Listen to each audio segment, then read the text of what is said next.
Guten Tag. Thanks again for joining me on this 8-part video series, Rise from Fear into Love. The previous video was the longest, so if you managed to make it through that one, you can rest assured that it's smooth sailing from here. If you somehow stumbled onto this video out of sequence, I'm Tommy, and I encourage you to go back and watch the first 4 videos in this series. Topics explored in previous videos will be expanded and built upon as we go along. So it's a bit like starting to watch the Marvel Cinematic Universe from the point where Iron Man dies. I mean, possibly dies. I should have said spoilers. Spoiler alert! Anyway, there's a link back to video number 1 in the description box below. So with that being said, this is video number 5, and our topic du jour is life, death, reincarnation, and karma. And I just realized that Guten Tag is German, du jour is French, and the rest of this is in English. And I don't care. Let's jump right in. One of my favorite lines from the Bhagavad Gita is simply this: "You were never born. You will never die." Of course, I could end the video right there, but as is clearly obvious from my last video, I have many talents, but brevity is not one of them. So I'll continue. The full verse is, "You were never born. You will never die. You have never changed. You can never change. Unborn, eternal, immutable, immemorial. You do not die when the body dies." But even though I just pointed out that brevity is not my strong suit, I like the simplicity of "you were never born. You will never die." But perhaps it's my rampant verbosity that makes me appreciate other people's pithiness. Again, in my brief experiences out of body, it's pretty obvious that there is a you that exists independently of the body. Your thoughts, memories, and personality are all stored non-physically. That much is clear and experiential. But what does that tell us about life, death, and reincarnation, much less karma? What it tells us is that we are clearly not the body. We have many near-death experiences, or NDEs, which confirm this. We have numerous stories about people whose brains have stopped functioning, and as the doctors are working to resuscitate the patient's non-physical, or astral body, is standing off to the side of the room, watching the doctor's work. The patient watches calmly from a distance as nurses and doctors come in, frantically working to save the patient's life. When the patient is resuscitated, they give detailed descriptions of things they couldn't know if their brain was inactive, like seeing a doctor put something down their throat, or a nurse with glasses performing chest compressions. So there's the physical you and the non-physical you. The physical you dies. But what happens to the non-physical you after you die? And where does it come from before you're born? We'll get to that last bit, but let's start with death first, since that seems to be hanging like the proverbial sword of Damocles over everyone's lives in the physical. Well, again, let's recap what we've learned so far. All there is love. Love is supportive, and your journey into the physical is by choice, not by imposition. If things were being imposed upon you against your will, that wouldn't be love, would it? So the soul creates the mind creates the body. The soul conceives, the mind creates, the body experiences, or what I refer to in the master plan as the architect, soul, the blueprint, mind, and the house, body. When we come into the physical, there's a process of forgetting, which we've touched on previously, and we'll explore further in a minute. And when we leave the physical, we remember that which we've forgotten. Again, if forgetting is part of the process, then remembering has to be part of the process too. Otherwise, it wouldn't be love, would it? So the journey out of the body at the death of the physical body starts the journey of remembering. You emerged from the non-physical, and thus simply return to the non-physical after you die, because love is ultimately supportive, and because everyone is free to choose their own life path, which will naturally include different thoughts about death. What happens to you after you die is simply an extension of your own thoughts about it, because your thoughts are creative. Think you're going to heaven? Then you do. Think you're going into a void? Then you do. Think you'll be greeted by family members and your puppy from when you were a child? Then you do. Again, everything is subjective, supportive of the individual experience. What good would it do, and of what support would it be for a Christian to encounter the Native American spirit bear, or for a Muslim to encounter Krishna, or for an atheist to encounter Jesus? Again, as the Gita points out, the thoughts you carry at death dictate what happens to you.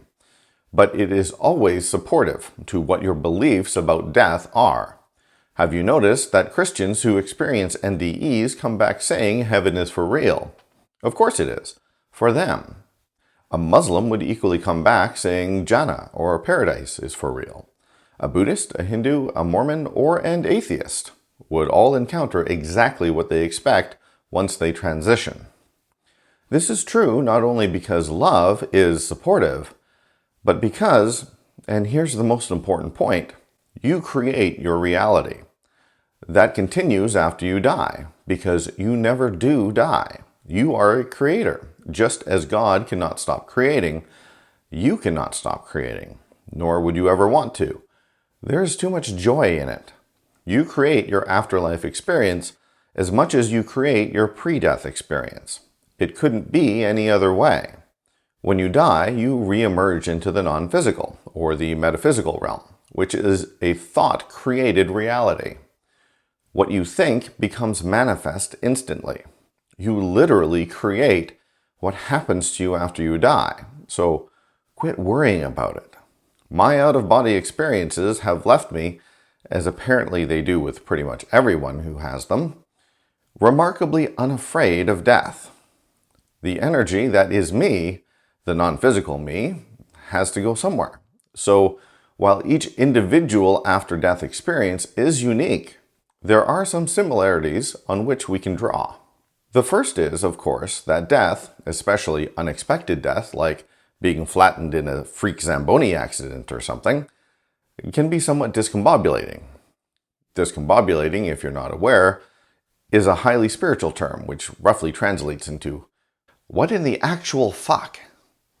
You're used to being physical, and for the vast majority of us, by the time we croak, we've completely forgotten that we came from the non-physical in the first place. So what we'll often see is a bright light leading us somewhere, and that light exudes a high vibrational loving energy, encouraging you to go into it. If you've had a rather unfortunately unintentional and somewhat surprising death, such as death by Zamboni, that light is a very quick reminder that you've just kicked the bucket. Of course, in their disoriented or fearful state, some people will choose not to go through it. But don't worry about those people. They'll be fine too. Remember, the system gives us free will, and yet still somehow amazingly compensates us for our own stupidity. The vast majority of us go through the light and end up precisely where we'd expect, in a reality that, while non-physical in nature, seems very real, based on our preconceived notions of an afterlife, and hopefully with fewer murderous Zambonis. For most of us, the transition back from the physical to the non-physical can be somewhat jarring, leaving us with many concerns about what will happen to the loved ones we left behind. To ease us in our transition, we'll often be greeted by our spirit guides or loved ones to help comfort us and help us adjust. Of course, that's not the end of it. We don't just sit around on a cloud playing a harp for eternity, because seriously, how boring would that be? To understand what happens next, we have to delve into an area that, admittedly, I don't have any recollection of. That's normal, of course, because again, forgetfulness is part of the process. So, to understand the non-physical, I have to rely on my clairs, or what is often generically referred to as intuition. So, if you hear anyone referring to the clairs, it's just a fancy way to differentiate between the various aspects of their intuition. Some people call these intuitive gifts, but I don't particularly like the word gift, because it sounds like it's given to you from somebody, when in reality, you give them to yourself. You work on them in one lifetime and carry them into your next, and so on. The strongest of my clairs is clairsentience, or clear feeling, and for me, this is how I receive most of my guidance. I also experience claircognizance, clear knowing, clairvoyance, clear seeing, and clairaudience, clear hearing, but to lesser degrees, so I primarily rely on my feeling intuition. I'll also remind you that these all came in after my first awakening experience. So to paraphrase American Express in the 1980s, awakening has its privileges. For me, clairsentience comes through in pings, which is what I call bursts of energy at a specific location, or pulses, which are waves of energy that either start in one location and move, or radiate out from a central point, such as from the heart chakra. Occasionally, I may feel pulses of energy on, say, the left or right side of my head, and as of the time of these videos, my ears wiggle when I'm strongly connected to spirit. It's true.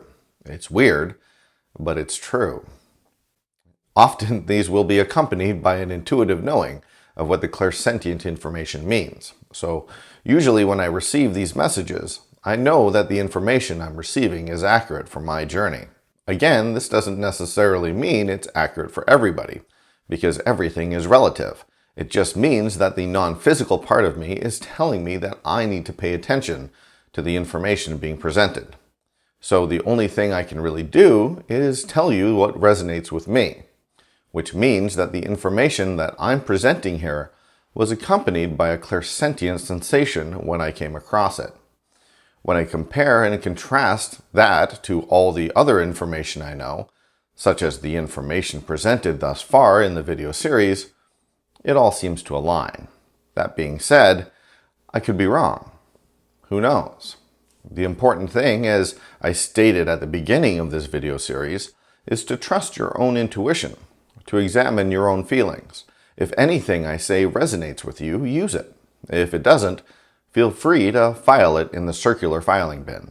Remember, you are always guided, protected, and loved.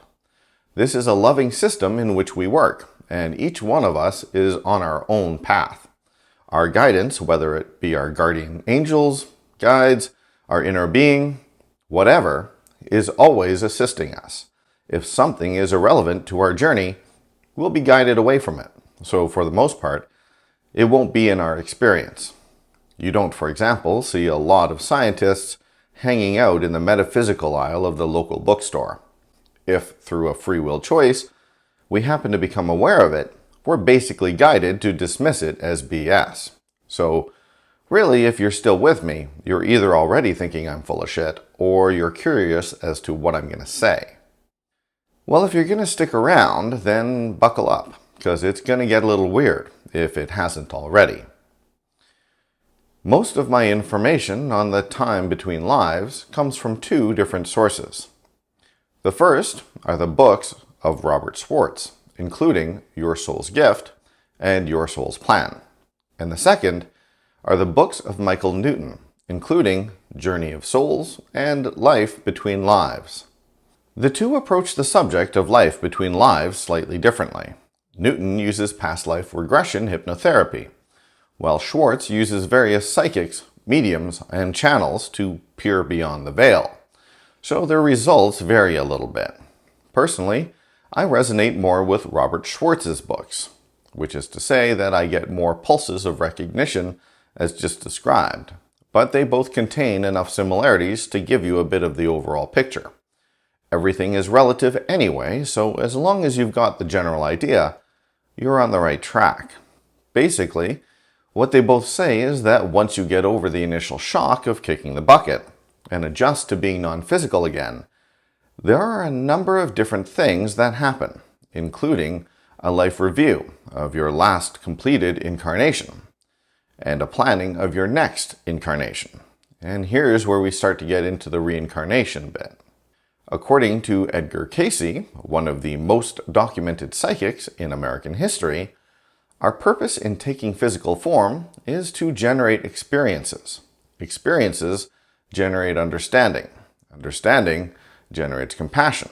and compassion generates love. Love causes you to seek out new experiences, and the cycle continues. Again, the journey is to forget who you really are, so that you can remember who you really are, by recreating yourself in any way you choose. Let's say you have the experience of being rich and then losing all your money. That understanding can lead you to have compassion for someone else who squandered all their money, or it can lead you to have compassion and wisdom for someone who wants to have it all. It could lead you to give that person advice, like, money ain't all it's cracked up to be, kid. What's easily gained is easily lost. It's more important to be happy than rich. Thus, it could be easily said, and probably accurately said, that someone who lacks compassion simply hasn't had enough experiences to understand the plight of people who are different from them. And so, to help them, it is helpful to show compassion to the very people who lack compassion. Each soul is given full freedom to create and to take as long as they need on their journey. Some souls choose to incarnate as rocks and trees and mountains. Some choose to incarnate as animals. Some choose to incarnate as free will beings such as ourselves. Each of these has a different level of consciousness or awareness, and thus gives a different experience to the soul. Your soul seeks to know every aspect of itself, so it's probably doing all of those things right now, depending on your soul's level of maturity.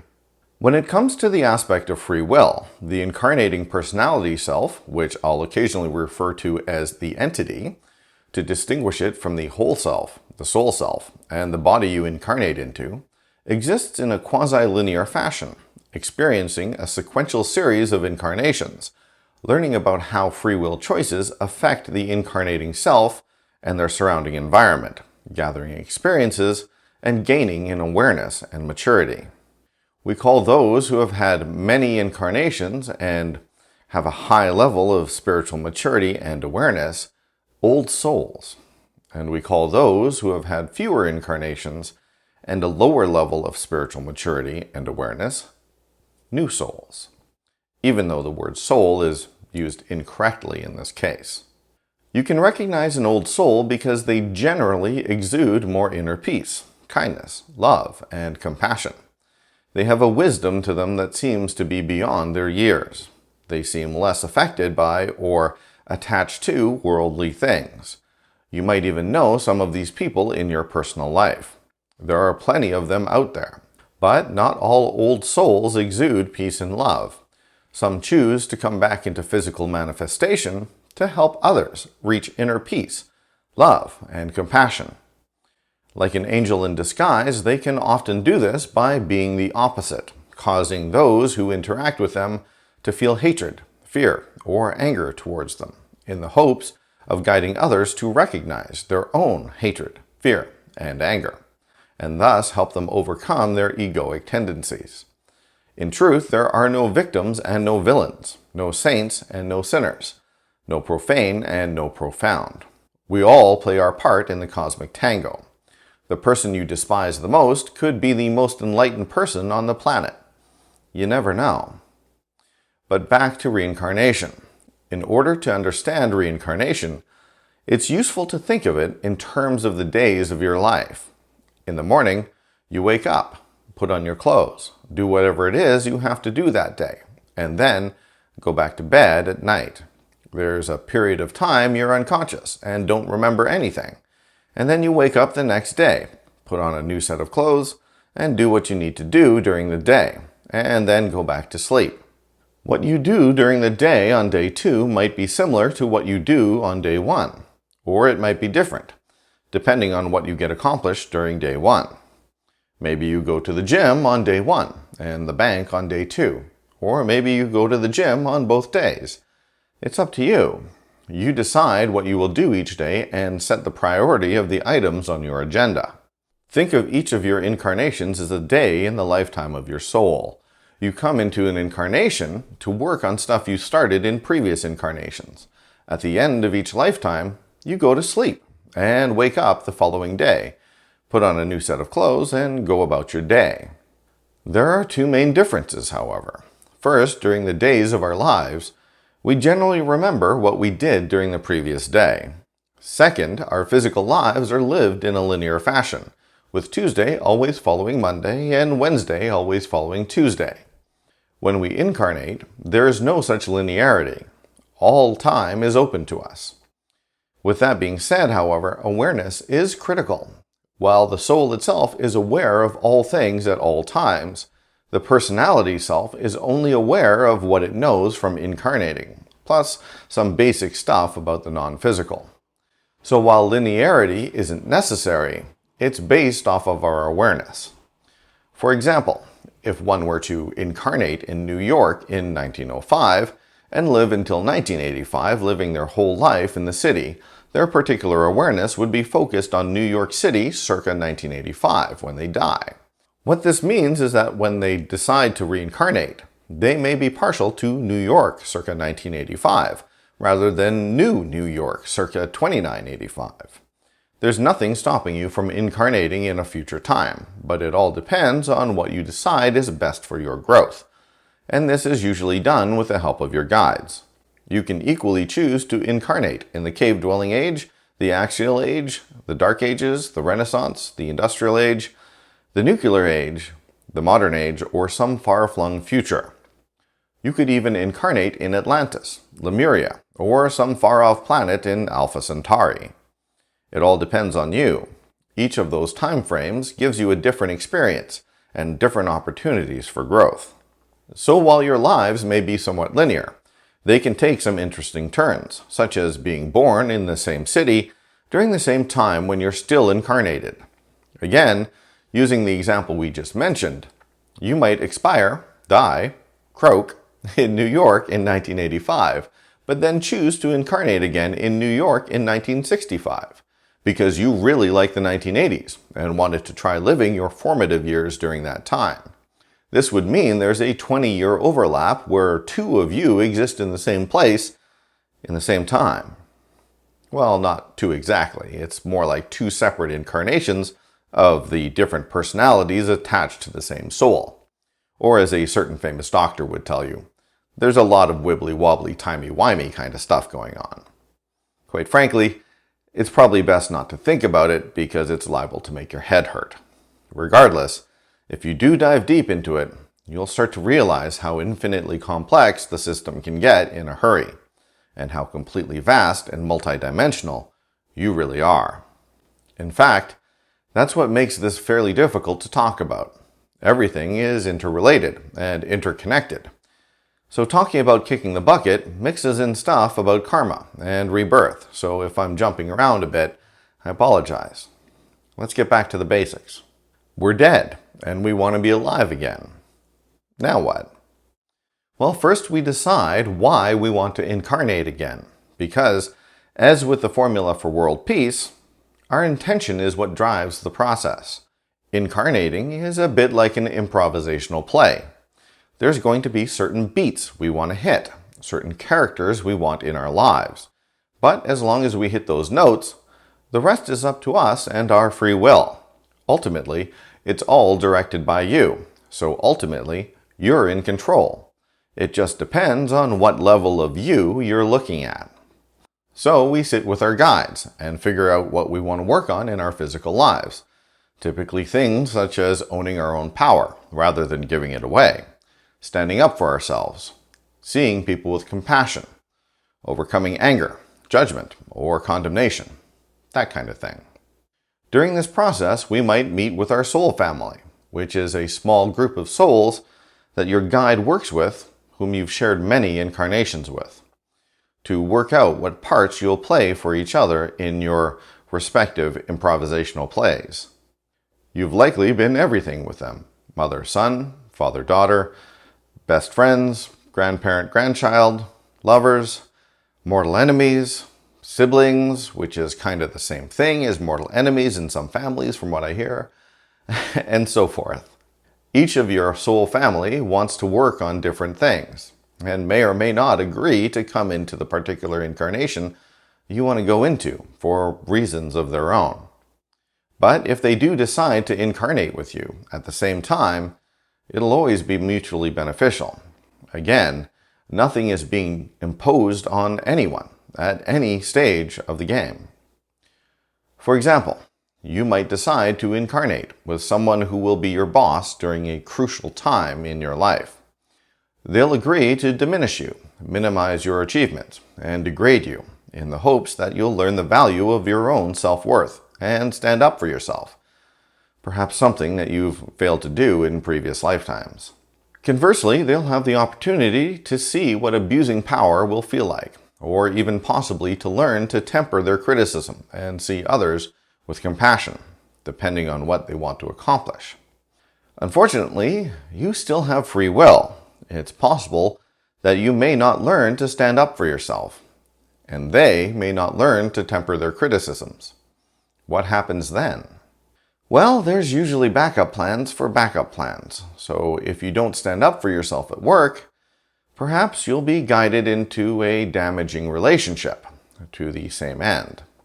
Perhaps if you don't temper your criticism with your employees, you might get cancer and be guided into a support group in the hopes that self-reflection in the support group will help you realize that your relationships with others are paramount and should not be neglected or willfully destroyed. This is why it's super important to be self-aware. If you notice the same themes occurring over and over in your life, that's usually a combination of your guides and your higher self steering you into issues you want to resolve or deal with. Each time, the issues may get more prominent until you finally address them. Of course, if your life really goes off the rails and through a bunch of free will choices, you end up somewhere that wasn't planned, you can always have a chat with your guides in the dream state while your body is sleeping and straighten the whole thing out. In fact, we probably do this more often than we realize, since most of the stuff that happens during the dream state is quickly forgotten once we wake up. But since I've been throwing free will into the mix a lot in this discussion, maybe I should specifically address the idea of free will here. Because we live in an egoic society, there is a strong urge towards dualistic or binary thinking. We like to separate things into groups and say that things are right or wrong, this or that, one thing or the other. We want to know, do we have free will or don't we? Which is it? Is it nature or nurture? Which is it? Did the chicken come first or did the egg come first? Which is it? The simple answer is yes. It depends on how you look at it. In other words, again, it's all relative. If you didn't have free will at all, you would be nothing more than a puppet, and there could be no growth. Since the nature of the universe is growth, it would defy the laws of the universe. At some level, you always have free will, but at other levels, you might not. At some level, you called the events of your life to you. Whether it's at a soul level, a metaphysical level, or a physical free will choice.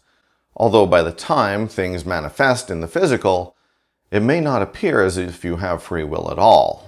At a human level, you didn't choose to get cancer, but at a vibrational level, you did, for reasons which may or may not be in your conscious awareness. Which brings me to karma and how the system of karma works.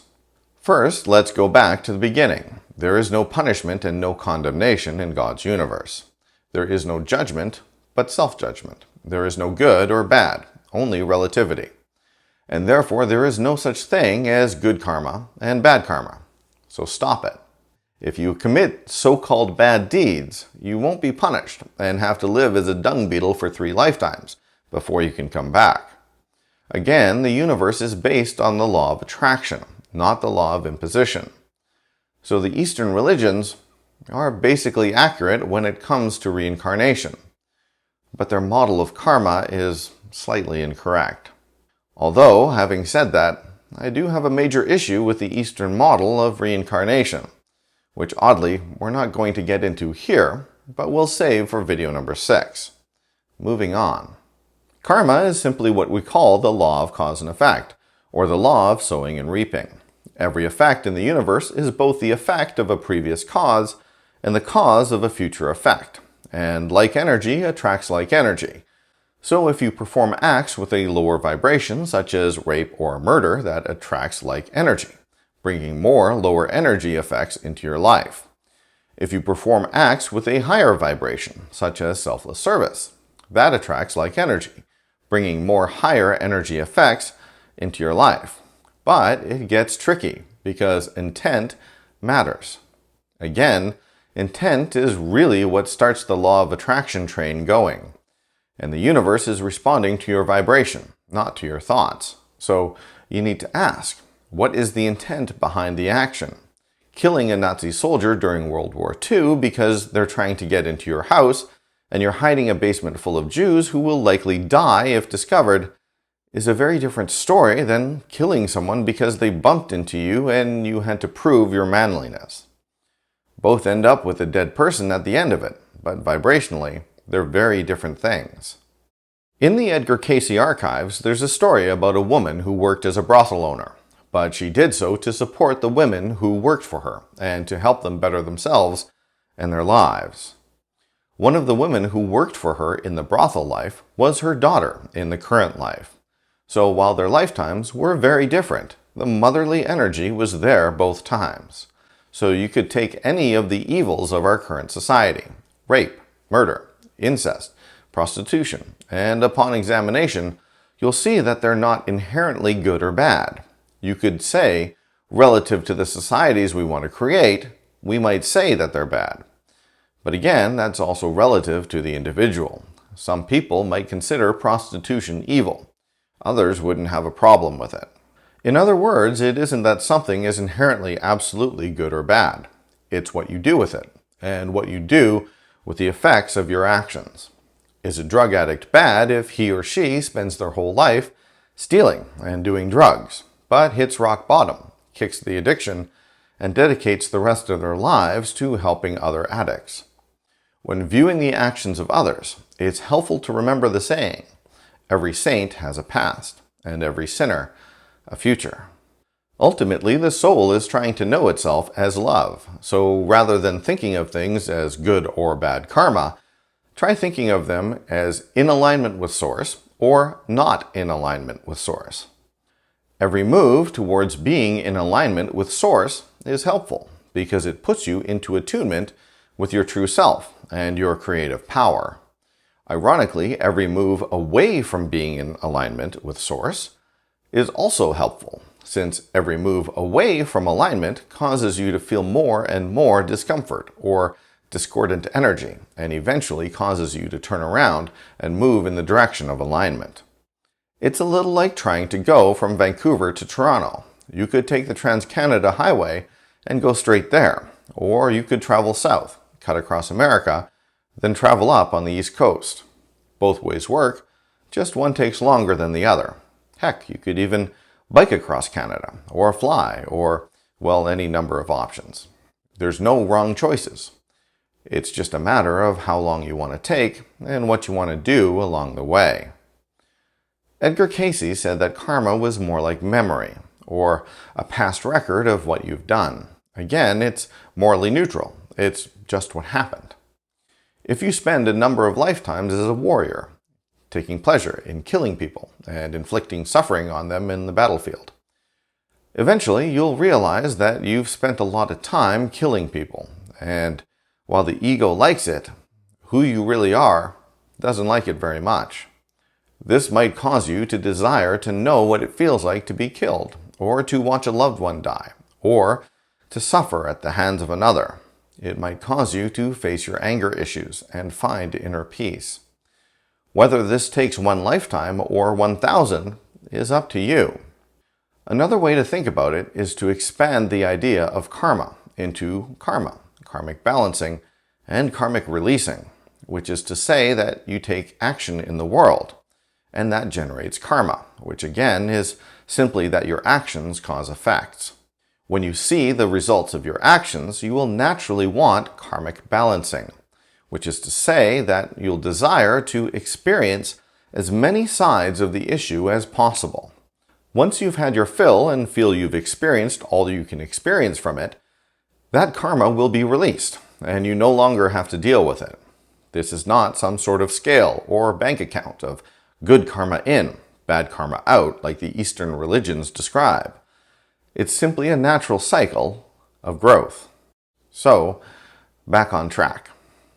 Once you've set the intent to reincarnate, and you've met with your guides and soul family to figure out what you want to do in this life, in other words, how much of your karma you want to deal with, it's time to get on down into a body.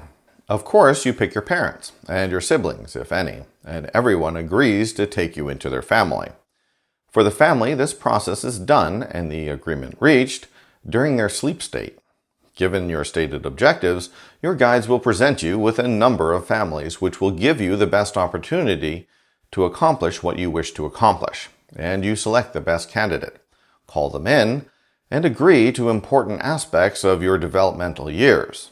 During this pre-planning, you'll also select important people and events in your life to move you along the most ideal path.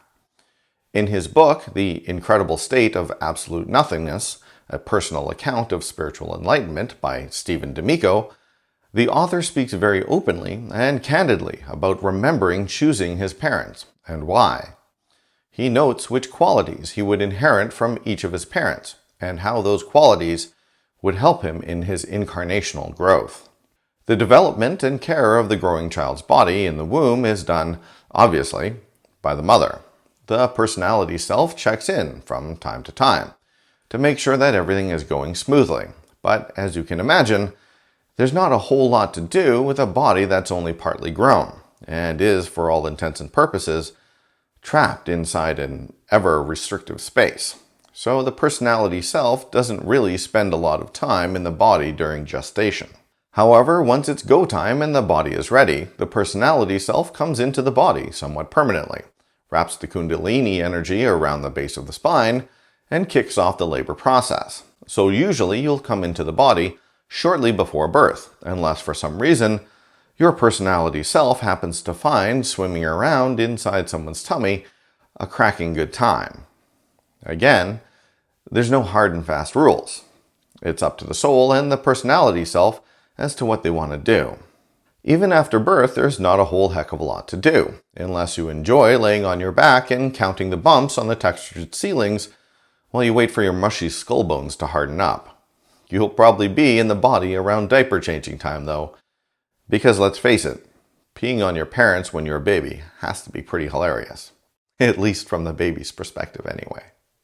So even though you have semi-permanent residence within the body, you'll probably zip in and out frequently until about the age you start school, or around 5 years old or so. During this time, your connection to the non-physical is strong, and you'll notice kids interacting with the non-physical quite often.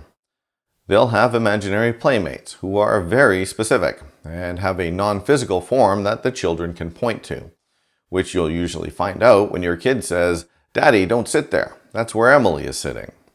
When Edgar Cayce was a child, he would go and talk to the spirit of his dead grandfather, who liked to sit on a bale of hay in the barn. His dead grandfather would tell young Edgar stories of the old days, which Edgar would recount to his mother, much to his mother's astonishment. He would see little people, or sprites, that would tend to the plants and trees that lived on a little island on a river where he lived. Cayce and his friend would play on the island and pretend that the little people were their children. These little people could be seen by others who were near Cayce, but they were notoriously shy around grown-ups and would disappear when approached. Likewise, Cayce's mom would often see him playing with other children, but when she would approach Cayce, the other children would disappear. It would seem that Edgar's particular energy allowed those around him to peer into the non-physical, much in the same way that Jesus' energy would allow his disciples to do the same. When my own son started talking, he would often speak with a very slight British accent, using Britishisms that he wouldn't have picked up anywhere else. When my wife was pregnant with our daughter, we had 2 names picked out. Our son, 3 years old at the time, was adamant that she would be called Abigail, and never once wavered. When we painted her room, our son said that Abigail liked it, despite her not being born yet. We asked him how he knew, and he said that she had told him. Oftentimes, we would chalk these things up to our child's imagination, but knowing about how the non-physical interacts with the physical, you can very quickly get a sense that the world is far greater than many of us are ready to admit. So once you reach the age of 5 or so, a lot of your connection to the non-physical has faded, although, as I mentioned earlier, you still exit the body when you sleep in order to dream and connect with your spirit guides. In today's culture, our ignorance and unacceptance of the non-physical is unfortunately exacerbated by an ego-based society which enforces the ideas of separation, superiority, and fear. But that doesn't mean you're not connected.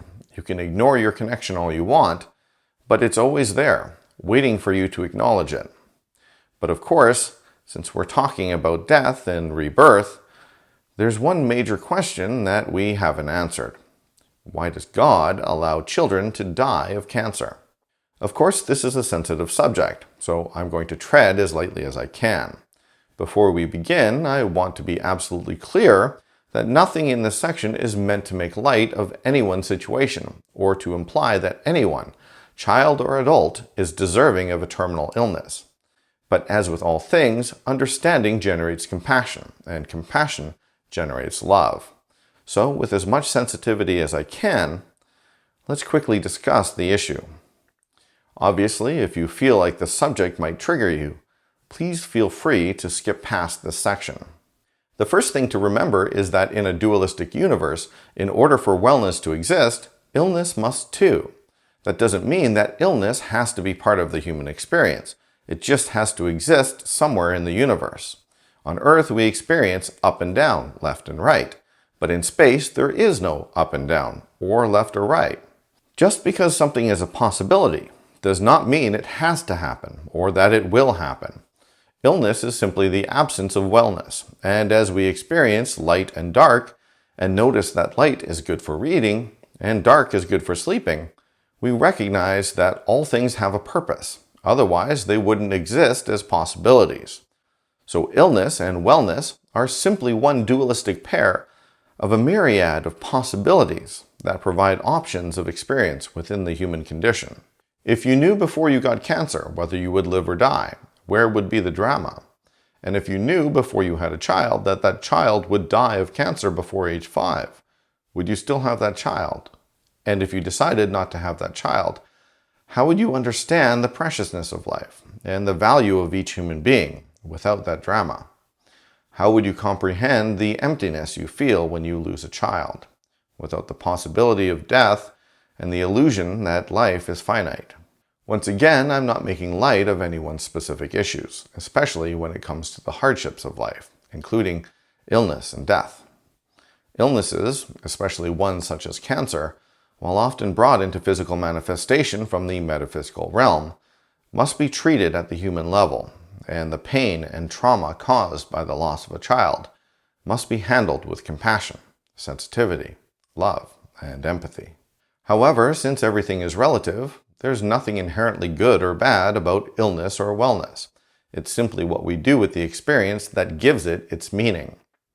With that being said, souls take incarnation for any number of reasons, and as briefly as possible, I'm going to go over a few of them that I'm aware of. You can take what resonates with you, or ignore this whole section completely. But it's an important topic, so I do want to address it. One reason that someone may choose to come in for a short period of time is because of karma. Let's say that someone has a tendency over multiple lives to grow into a hate-filled, angry, violent person, and so when they die, they carry that energy into the non-physical. To help gain greater perspective, they may choose to incarnate and leave early, so that they still have the innocent memories of childhood to help balance the issues of anger and hate, and they can leave before they fall into old patterns. Once again, this is always prearranged in the non-physical, and all parties agree to take on this experience to mutual benefit. Another reason is that the parent and child are experiencing a role reversal. Often, to explore various themes and balance out an entity's experience, two members of a soul family will swap roles. In one lifetime, one is a murderer, and the other the murdered. In the next, the roles reverse. In one lifetime, one is a teacher and the other is a student. In the next, the roles reverse. Sometimes it's helpful to understand the caregiver-caregetter relationship in the same way. Of course, sometimes a soul may simply come in to experience a severe illness, to know what that experience is like, and to experience the unconditional love of those around them during a particularly difficult time, and to learn to appreciate their health in future incarnations. Yet another reason is that one member of a soul family, perhaps someone who's played the role of a mother, wants to experience that same experience of motherhood with someone they've already experienced it with, perhaps because the time in that incarnation was too brief for the liking of the mother entity. The other member of the soul family feels that it's unnecessary to repeat the same experience, but because you exist in a realm of love and compassion between lifetimes, agrees to come into physical manifestation for a short time so that the mother entity can experience it again. The second entity has no real reason for doing it other than their love of the mother entity, and really wants to do other things, so the incarnation is kept short so the second entity can go on to do other things. At a soul level, everyone agrees to this arrangement, but again, in the human world, it's a different story. A terminal illness would serve just as well as a fatal accident, but they might have different end goals. Perhaps the mother entity agrees to have the child for a limited time, but wants to make sure that in the physical, they get to spend as much time with the second entity during the death process as possible. So they'll get to say a proper goodbye and understand the preciousness of life. So in this case, the terminal illness works better. And of course, this doesn't include why one might end up with a terminal illness later in life. However, there are reasons for everything. So if you're struggling with why you, or someone you know, might end up with a terminal illness, you can always ask for guidance from the non-physical and trust your intuition. Or you can simply treat the illness at a human level and know that despite your hardships, you are always guided, protected, and loved. If you're really struggling, it can be helpful for some people to speak to a gifted medium who can channel the energy of your loved one, so you can gain some clarity that they still exist and that they're doing well and sending you love. Any death is tragic and can often create pain and trauma taking years, if not lifetimes, to heal. So the important thing is to always treat any situation with love, compassion, and sensitivity, and to be respectful of any soul's journey, no matter what it is. But if this is an issue that affects you personally, and a psychic medium doesn't appeal to you, my other suggestion would be to read Robert Schwartz's books mentioned earlier, and see if they resonate with you. Schwartz also includes sections on rape, incest, addiction, and suicide, so I think his books are extremely valuable to anyone seeking answers. It can also be helpful to understand that if someone ends their physical incarnation at a young age, it has usually been planned prior to incarnation. So my other suggestion is to turn your focus inward and ask yourself the question, if we had planned this experience before we incarnated, what would have been the reason? What is the positive intent? Once you ask the question, surrender it to the universe and listen to what your intuition is telling you. Seeking, surrendering, and asking the right questions can often open us up to the answers that we seek. It won't take away the hole in your heart, but perhaps it can help heal it a little. I hope that answers most of your questions about life, death, karma, and reincarnation. But before we end this video, there are a few more things you should be aware of when it comes to reincarnation. Yes, we do reincarnate, as we discussed ad nauseum in this video. You have had many past lives, as we also mentioned. But remember the soul's relationship to the body. The soul contains the body, exists outside of time and space, and contains several bodies within it at any given time. If we take the metaphor used earlier and think of your incarnations as days in the life of your soul, we can also think of all of your personality self's incarnations as links in one particular chain, and your soul may be doing this with more than one incarnational chain. Personally, I like to think of each incarnational chain as one noodly appendage of the flying spaghetti monster, but that's just me. Remember that the soul is extraordinarily powerful and wants to experience everything.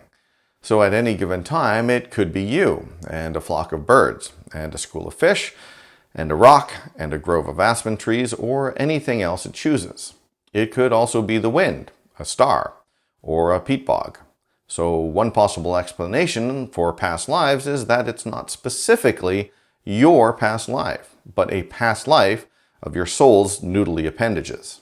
The other thing we need to consider is that everything is based on the law of attraction. So let's say you're curious about who you may have been in a past life, or are struggling in life and decide that perhaps the answers lie in a previous incarnation.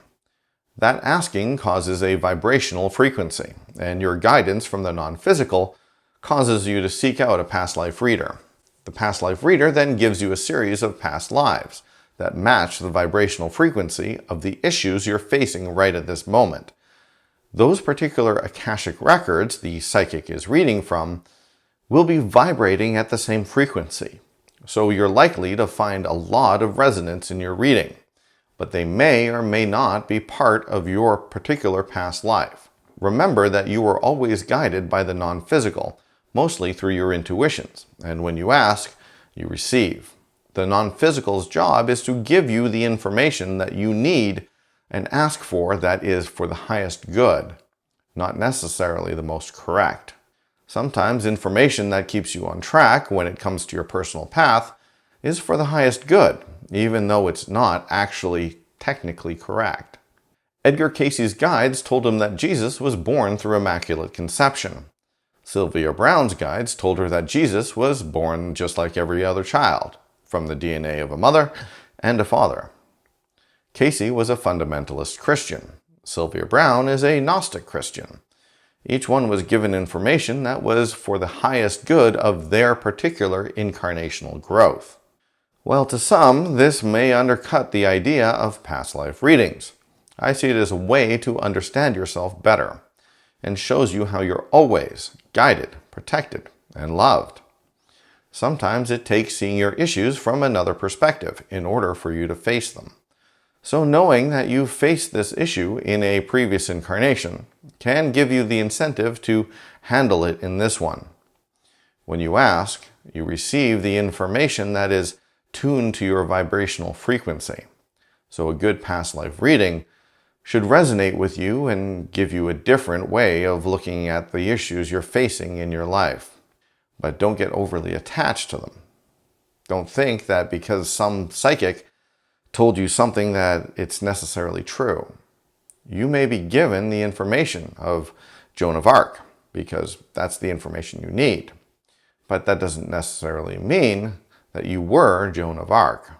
Just understand that the most important thing is to figure out what to do with the information given. And remember that this life is the one your consciousness is focused on. So while information from past lives may be valuable, don't use it as an excuse to repeat old patterns.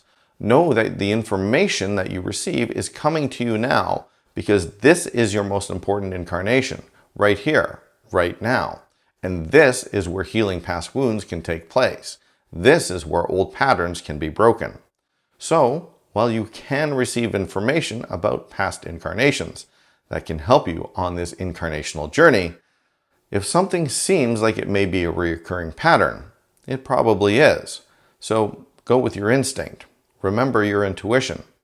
And remember your guidance. Go forward in faith, trusting in the universe to give you exactly what you need when you need it. And also remember that it's a good idea to have your truth and allow others to have theirs. Lastly, I want to address the giant question-shaped elephant in the room. If I choose my life, why is it so damn hard? Besides the whole knowing yourself through relativity thing, that's a very good question. And without getting into specifics of anyone's particular challenges, let me hit you up with this metaphor.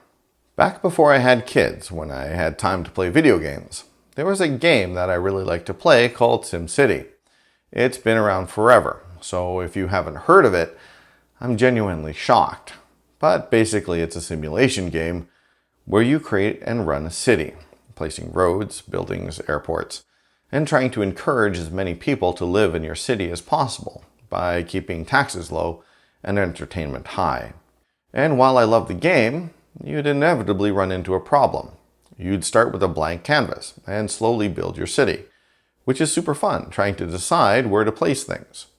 Should I try and build my downtown core over here or over here? What happens if I put my airport right in the middle of my city? That kind of thing. But then, once your city is basically built, there's nothing to do. The game gets very boring. Everything is built, taxes are coming in, your citizens are happy, and the game basically runs itself. So the designers built into the game a disaster button. At any point, you can hit the disaster button and summon an earthquake, or a tornado, or a flood, or my favorite, Godzilla. Although, to be accurate, it was probably some copyright-free generic giant lizard monster, not Godzilla specifically. So, Godzilla stomps across the play area, creating havoc and crushed buildings in his wake. And now the game becomes fun again. You have to make sure your fire departments can get the fire trucks to the fires. You have to rebuild infrastructure. You have lots to do again. So yay for disasters. Which brings me back to Robert Monroe. I mentioned in video number 2 that there was one final time that Robert Monroe entered the soul's reality, the place of eternal love, music, and light. He wrote about his experience in his final book, Ultimate Journey. His experience of that realm was that it was all the same. No matter where he went, more love. Here, more love. There, more love. For all eternity. For all time. In all directions. There is simply love. And unlike his other trips, this time he left voluntarily, because there was nothing to do. And that's why we create minds, and create bodies, and experience the drama of life. You choose disasters because they make life interesting, and challenging, and dare I say it, fun. If it weren't for our challenges, and our struggles, and disasters, life would be like winning every hand of poker you play. It sounds good, but it'll get boring real quick. And what if instead of just winning, you knew what everyone's hands would be before you even dealt the cards? What if your guide simply told you at 8:14 a.m. on Tuesday, go sit down on this bench and look for someone with auburn hair and green-blue eyes wearing a red jacket. Say this, then this, then this, take them for ice cream, and you'll be together for 11 years. But we'll finally break up when your child gets sick and it puts too much of a strain on your relationship, which drives your partner into depression and they die by suicide. Would you still speak to that person? Would you knowingly enter in a relationship that you knew would end in heartbreak? Would you be able to still experience the newness of love, the blossoming of a relationship, the joy of children, knowing it would end tragically? Life is filled with drama and heartbreak, or what the Buddha referred to as suffering. It is a quintessential part of the human drama. The Buddha's Four Noble Truths tell us that suffering exists.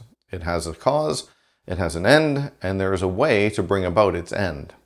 This whole video series is designed to help you bring about an end to that suffering. I'm reminded of life's advice.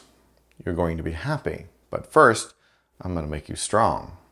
If you don't believe me, and you don't think that there is an end to suffering, or anything you can do about it, you can try this for yourself.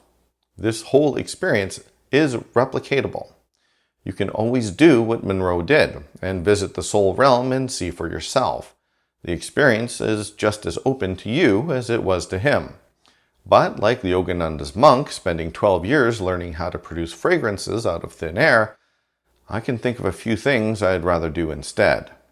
So, it helps to remember that any of the significant challenges that you face in your life are things that you created at one level of your being or another, and it's always done with a positive intent. Whenever you face adversity, remember the question, if I had planned this before I incarnated, why? What would be the reason? What is the positive intent? Because if you planned it before you incarnated, then it was done with love, by you, and given to you, so that you'd have the best opportunity to grow and overcome. The nature of the universe is growth. Your experience in the physical is crafted to facilitate growth and healing. And it's all done with love. And with that, we're all done with life, death, karma, and reincarnation. If you have any questions based on anything I brought up, feel free to ask it in the comments below. But before we go, let's have a quick review.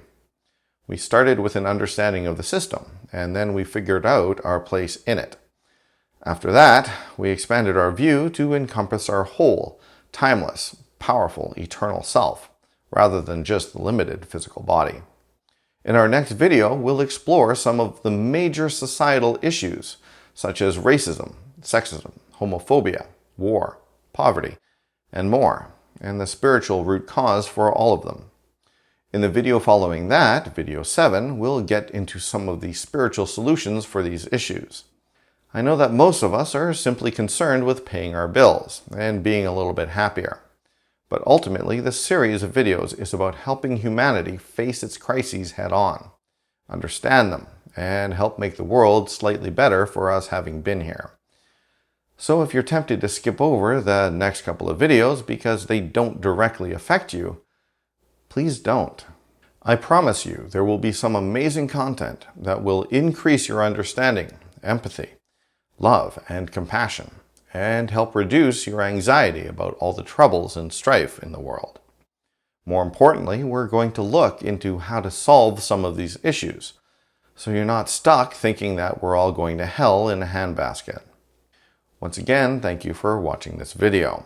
If you think this video would be of interest to others, please like, share, comment, or subscribe. Thank you again.